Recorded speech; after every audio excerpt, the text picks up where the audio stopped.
Merry Christmas.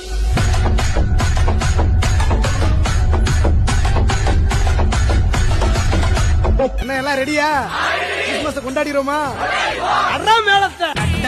ராத்திரியில் கொட்டும் பாட்டி சாரலில மொட்டு போல போத்தாரே இயேசு சாமி, மாட்டு கொட்டகையில் உதித்தாரே இயேசு சாமி. மெட்டி கட்டி பாடுவோம், கை தட்டி ஆடுவோம், மெட்டி கட்டி பாடுவோம், கை தட்டி ஆடுவோம். கஷ்டமெல்லாம் போக்கிடுவார் இயேசு சாமி, நம்ம இஷ்டம் போல வாழ வைப்பார் ஒன்று கூடி. இப்போ பிறந்துச்சு பாருங்க ஒரு செல்லம். இவ்வளவு நாள் பிறந்த ராஜாலாம் அரண்மனையில பிறப்பாங்க. என் செல்லம் மாட்டுக்கழுவுல பிறந்து அவரை முன்னணையிலே துணிகளில் சுற்றி இருக்க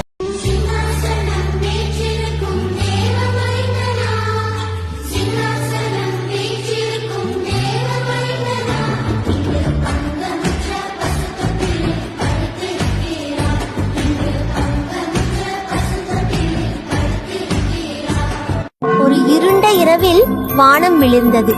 பெத்லகேம் என்ற சிறிய நகரில் யோசேப்பு மற்றும் மரியாள் தங்கும் இடமின்றி அலையினர்.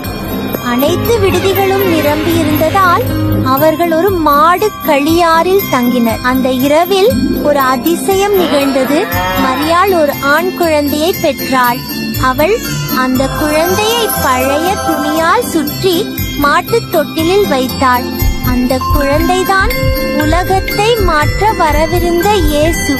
அதே நேரத்தில் வானத்தில் ஒரு பிரகாசமான நட்சத்திரம் தோன்றியது. சில வானவர்கள் மேய்ச்சல் செய்பவர்களுக்கு தோன்றி உலகத்திற்கு இரட்சகர் பிறந்துள்ளார் என்று அறிவித்தனர். அந்த சிறிய கழியாறிலிருந்து ஒரு ஒளி பரவியது. மனிதத்தன்மை, அன்பு, சமாதானத்தின் ஒளி. அதுதான் இயேசு பிறந்த இரவு. உலகம் புதிய நம்பிக்கையுடன் விழித்தது.